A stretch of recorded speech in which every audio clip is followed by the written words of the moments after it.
Good day and welcome to the next in our Business Health Check series of webinars presented by the Global Trade Professionals Alliance.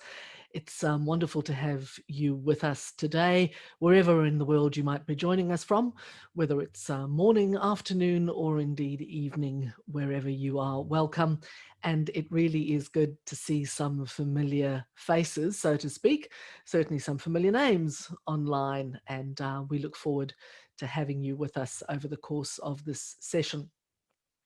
For those of you that don't yet know me, I'm Collins Rex. I'm a director with the Global Trade Professionals Alliance, and it's my pleasure to be with you over the course of this morning's webinar, or indeed this afternoon's webinar, wherever you might be.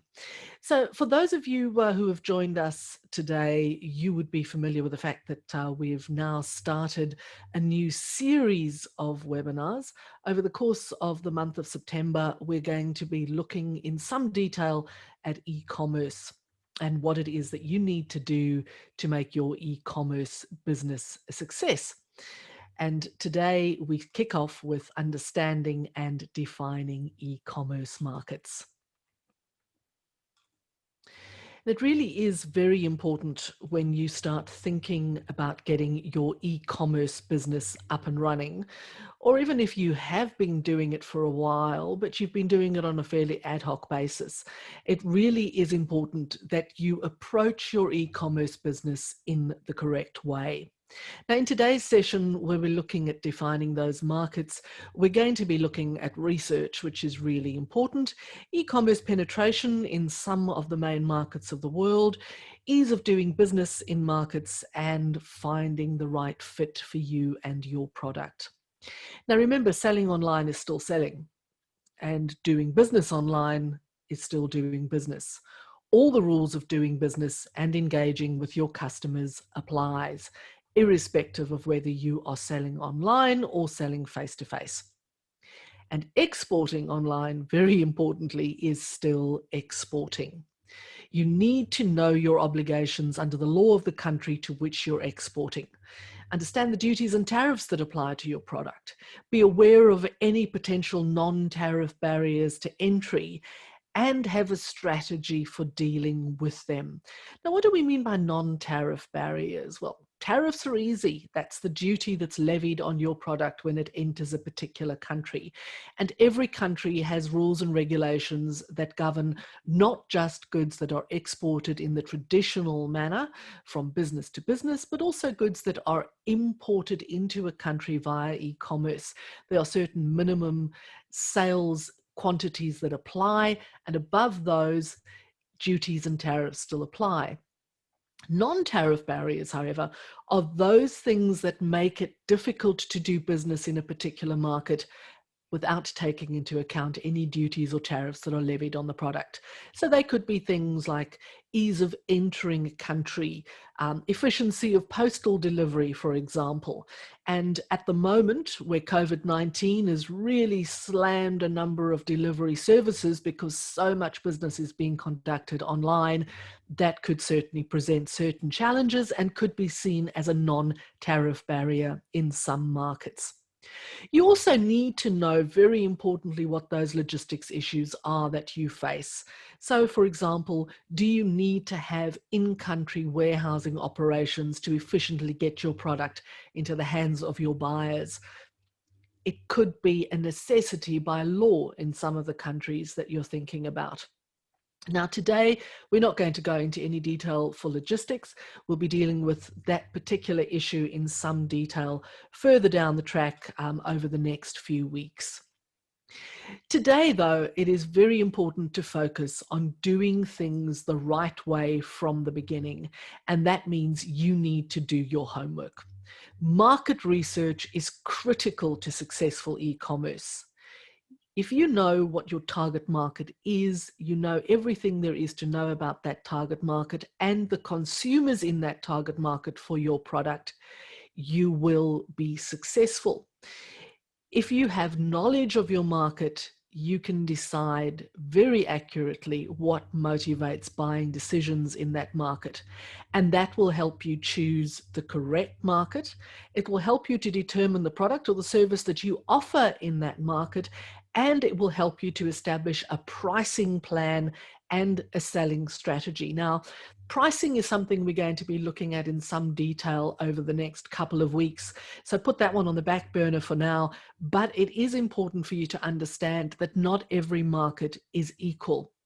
To be successful in a market, you need to create the right mix of the product, sold at the right price, in the right place, using the most suitable promotion.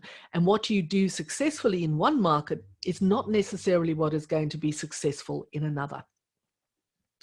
So market research, key components to any market research, and this applies across the board, whether you're selling via e-commerce or indeed you're conducting business in a more traditional way.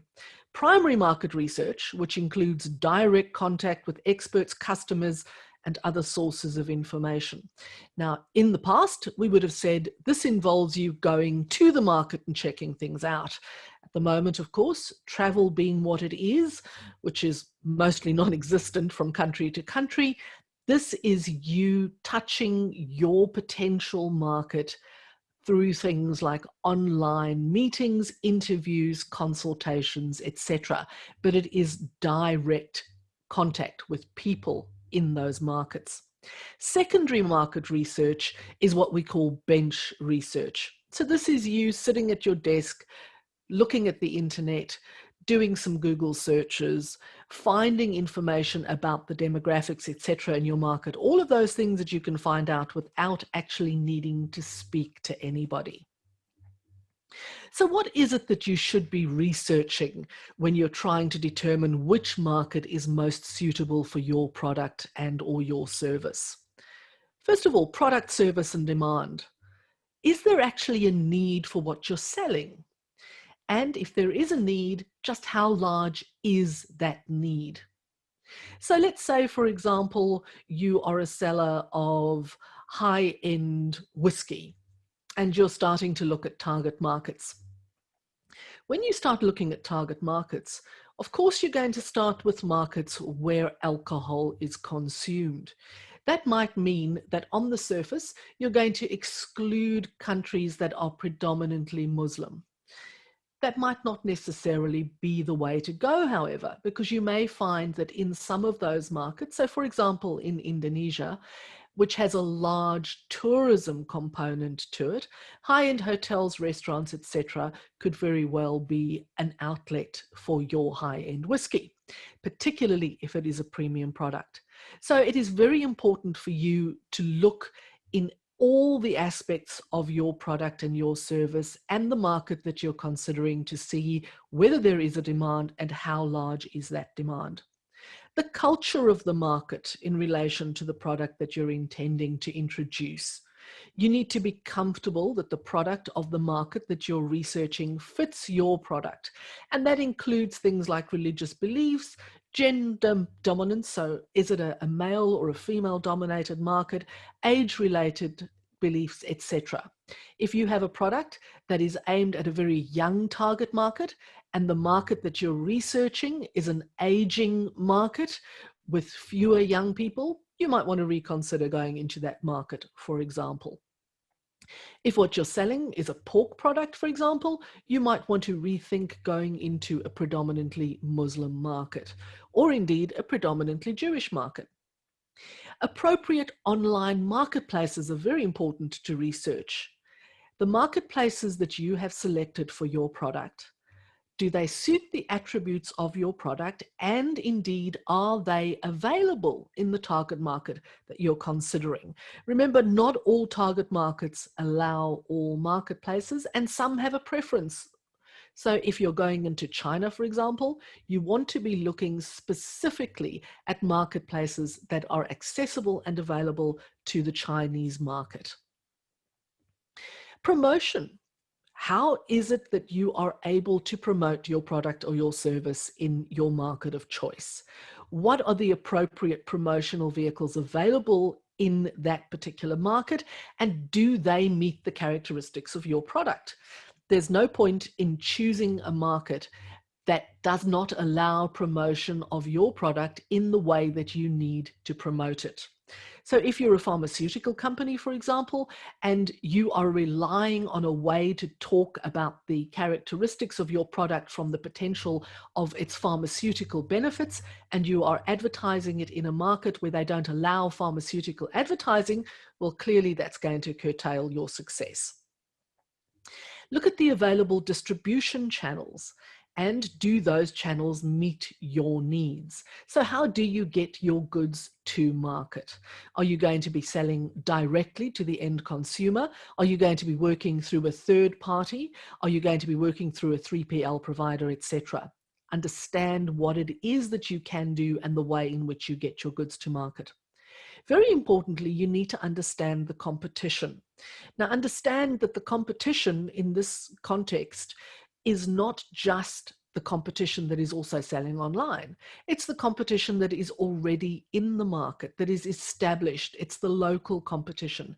Now, in some cases, having a very strong local competitive base could be a problem for you. If there's an established local market, you might find it almost impossible to get a foothold.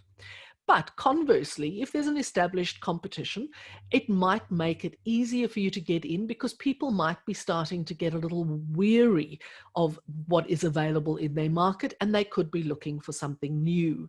But understand what the competition is, whether it's local imported, an indirect, or indeed a substitution nature.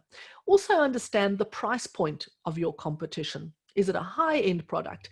Is it medium? Is it low-end depending on high volume? What is it that you're planning to introduce and how are you going to tackle the competition? You also need to understand the government and the regime of regulation in your chosen market. Government and industry barriers to entry are very real in just about every target market in the world. Issues such as the necessity for registration, certification, what quotas exist, what regulations there are in that market. And even if you're selling B2C and you're selling relatively low volumes, and these regulations and issues may not initially apply to you, as your business grows and you start moving from that one-on-one selling regime, they very well might. So you need to be familiar with them from the word go. Market metrics are very important. So when we're talking metrics, we're talking about the size of the market, the characteristics of the market, the demographics of the market. What is the age demographic in that market? What is the gender demographic in that market, for example? Also consider the disposal income of different income sectors. Just because people on paper earn a certain amount doesn't mean they can spend all of that. The size of the sectors, the geographic positioning of those sectors across the country. If you are targeting a large market like the United States, for example, you cannot have a one-size-fits-all model in that country because the demographics will vary substantially from the cities to the towns, from the East Coast to the West Coast, from Midwest, etc. You need to understand what it is you're going into and what all the demographics are telling you. Understand the age, the cultural, the religious beliefs that impact buying decisions of your market. Also understand the market entry requirements. So some markets have very strict reasoning around quotas, steep entry costs, for example, and imported goods are essentially disadvantaged compared to locally available goods. And this is done to protect local production. Now, additionally, there could be government controls on the import of certain products to protect local producers or manufacturers. And at the moment, you also need very carefully to look at the export restrictions from your own country. If you are a manufacturer of PPE, for example, you might find that your country has put restrictions on the export of those products because they are needed onshore. So you need to be familiar with the regulation. In-country logistics, of course, is vitally important to understand. How are you going to move your product around that country? What delays could you be facing? What are the costs that you could be facing? Any storage costs, etc.?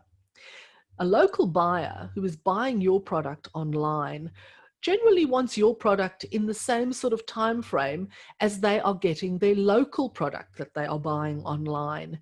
If you are selling from one country to another, you need to make it clear how long it's going to take, and you might have to find a way to get your product into your consumers' hands faster than ideally you would like to do.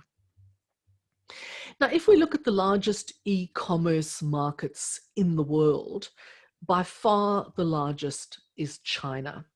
China, as you can see there in the billions, the value of the e-commerce market in China, that's followed by the United States. Part of that makes a great deal of sense because economically we're looking at two powerhouse economies. We're also looking generally at people with fairly high disposable income. In China, however, it's not just about the disposable income. It is about the acceptance of e-commerce as a way for people to buy the goods and the services that they need. And if you've ever been to China, if you've had a look at the way things operate there, people are very time poor.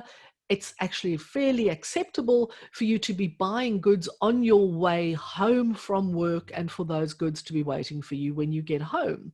You purchase them on your commute at the local train station by scanning a QR code, for example, and then those goods are sent straight through. So the Chinese market is a very sophisticated, very well-developed e-commerce market.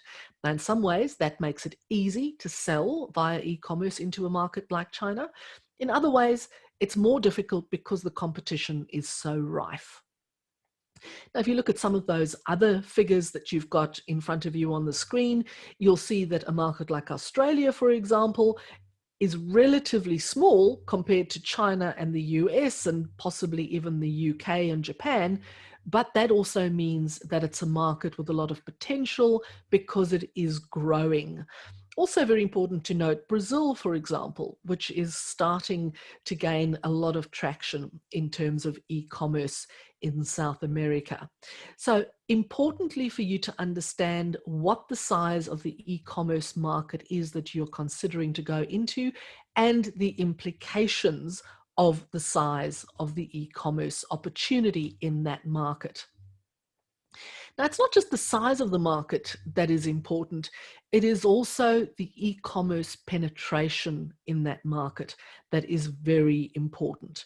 And again, if we look at some of the main markets, you'll see that China has the greatest penetration, 83%, which is incredibly high, but it's equally high in South Korea, and the UK is just below that.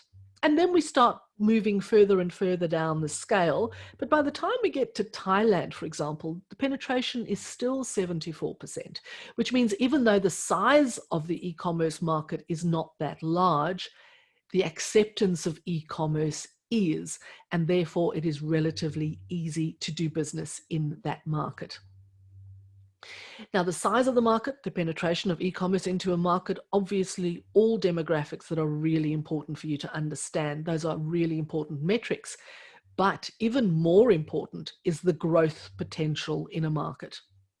So the markets with the greatest forecasted growth in online shopping, and that is between now and 2022, India, 19.9% is the forecasted growth in online shopping in India. That's enormous. Indonesia, 17.7%. Very interestingly to see South Africa up there at 13.7%. And you can also see Mexico, Turkey, and China. So China, even though it's the largest, China, even though it has one of the greatest penetrations, is not growing quite as fast as some of the other markets, simply because the penetration is so great already. There's not that much more growth potential in that market. So look at the growth potential in your market and understand, therefore, what the opportunity is. Now, when you start doing that research and the desk research that we talked about earlier on, there are many sources of information. You can go to the World Bank, where they have huge amounts of data available freely for download. The CIA, the Central Intelligence Agency, has a really interesting and concise and accurate World Fact Book. And you can see the address there. If you go to the World Fact Book, you can compare countries side by side, and there is also a tool that gives you an inside look at infrastructure, consumption, demographic profile, etc. And you can look at things like population groups, demographic pyramids, which include household income, consumption, urbanization rates, mobile phone users, and that's a very important demographic to be across, because if a market has a really high penetration of mobile phone usage, cell phone usage, it means that you have to be able to sell to those consumers through mobile devices. Internet broadband availability, again, people can't buy online if they cannot access the internet. So that's important to know as well. Statistics will determine the total market, and they will help you to inform those decisions that you need to make around what you sell, where, how, and whether you need to localize any of your inventory. Now, it's also important to understand how easy or difficult it is to do business in a particular country. The World Bank's Doing Business report tells us exactly how easy or difficult it is to do business in a specific country. They take into account things like infrastructure, internet speed, etc. And it's at theworldbank.org.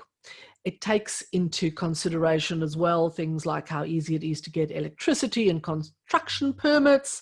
Now, that might not seem that relevant if you're looking at e-commerce, but it is important if you're looking at establishing warehousing facilities in a market. And of course, if in time your e-commerce business grows to the point that you want to establish bricks and mortar in a country, you need to know how easy that's going to be to do. So the top 3 countries for ease of doing business in the world: New Zealand, followed by Singapore and Denmark. And if you look at the report, of course, you'll see every country in the world just about listed. Now, you have to find a comfortable fit for you, your business, your product. Once you've done all the research, you can then determine where it will be easiest and most successful for you to be selling. You put all your research together, you map the competitive landscape, you look at your brand and what it is that your brand's characteristics are and what the requirements of those characteristics are, and then you can determine your potential return on investment, your ROI, in a specific country or region. If it's a big country, you want to be looking city by city, region by region, rather than country. That applies to China, it applies to the United States, it applies to continents. Do not think of Africa as a place. It is a continent with 54 separate countries. Each one has its own requirements. Cultural norms, traditions, expectations are all going to have an impact on your business. The more you understand, the better your business will be. So let's think about ROI for a moment. Calculating the expected ROI from a new market is a science. There's a formula that you can apply, but there's a lot of gut feel involved in it too. So it's an art as well. The formulas, and we're going to look at those in a moment, will give you estimates, but your inputs, your assumptions, the data that you put in is going to be very, very important, in fact, vitally important to what you get out at the end of the day. So at the most basic level, you need to know how many people want what you're selling, how many of those people can buy what you're selling, and how many of those people would choose your product over a competitor's product. So the key inputs when you're working on your ROI: the number of customers in your target market. Now, it's not the total population. China has 1.4 billion people. Not every one of those people can buy what you have to sell, can afford it, wants it, indeed is young enough or old enough to buy it. So look at the people in the market and account for those who have access to the internet, who can pay online, who can pay, and who can actually get what you're selling. Then look at your offerings penetration rate. So how many people use the type of product that you are selling in your chosen market? The penetration rate is going to be very different in a developed versus a developing market. You need to take that into account.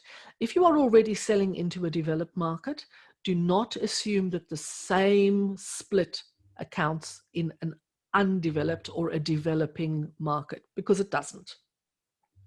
Once you've got your estimates, you can calculate the market size and your value. Market value is equal to the number of customers times the penetration rate. Market value is equal to market volume times the average order value. Now, estimating your market share.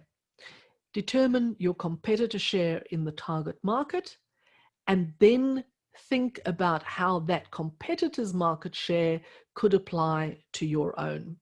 If you're already selling into an established market domestically, you can use that as your baseline, but understand that you're not going to work with the same volumes initially.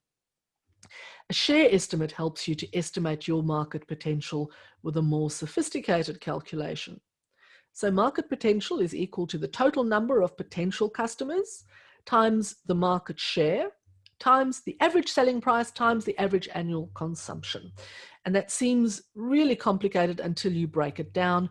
And just a reminder that this presentation will be made available after the fact, as will a recording of today's webinar, so you can re-look at some of these formulae.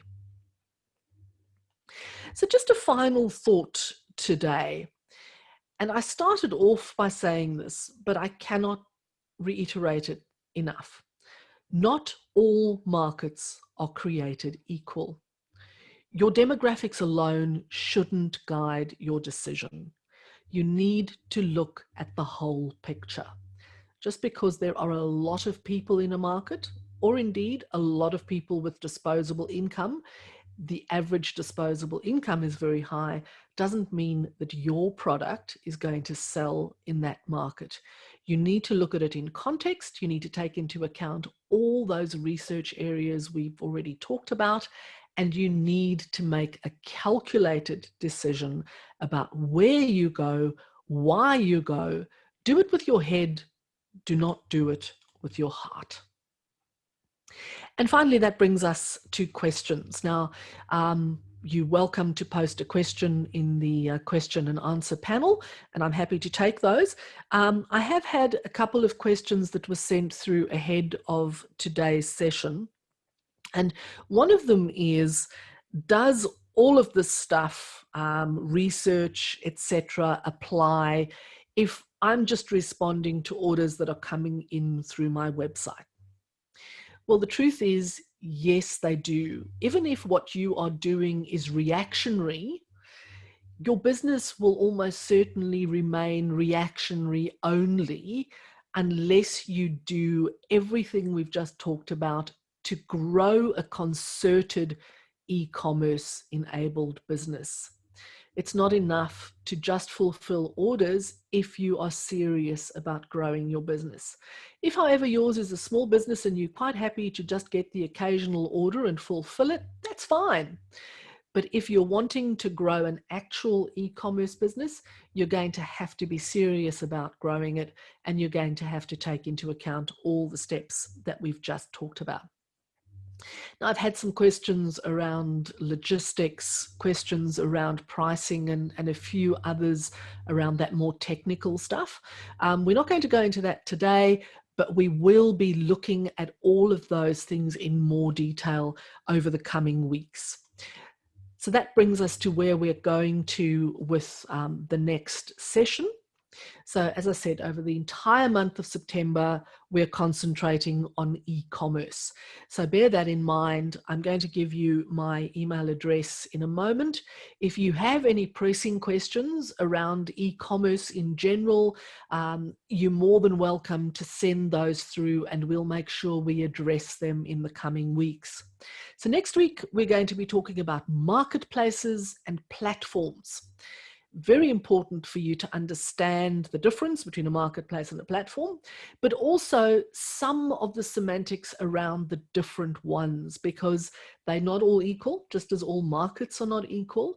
And you need to choose the appropriate one for your product, for your service, for your demographic that you're trying to reach once you've done all of this other research, and indeed for your budget, because not all markets and all marketplaces and platforms are accessible to all businesses, depending on the size of your business and the size of your budget. So watch your inbox for registration details, and of course, also watch social media channels. If you're not already following us on Facebook or on LinkedIn or indeed on Twitter, please do so. You'll find a lot of information about all the things that we're up to on those social media channels. So, do you need some help? We're more than happy to help at GTPA to the extent that we're able to. You've got my email address in front of you there. I'm Collins Rex. If you can't get hold of me, you're more than welcome to send an email to our CEO, Lisa McCauley. Between us, we can answer many questions. If we can't answer them, we've got a whole raft of experts who can, and we can put you in touch with somebody that can address a specific issue. And of course, the GTPA website, gtpalliance.com. There's a whole host of resources that you can access through our website, including things like COVID-19 governmental assistance in a number of different jurisdictions all over the world. So please have a look at the website. And if you're looking for something, you can't find it on the website, drop us an email and we'll do what we can to assist you over the next couple of days, hopefully. We're pretty good at responding, but it can take a little bit of time. Thank you very much for your attention today. It's been a pleasure, as always, to have your company, and I look forward to having you again next week when we start looking at some more of those detailed issues around e-commerce. Understanding marketplaces and platforms next week. Look forward to your company then.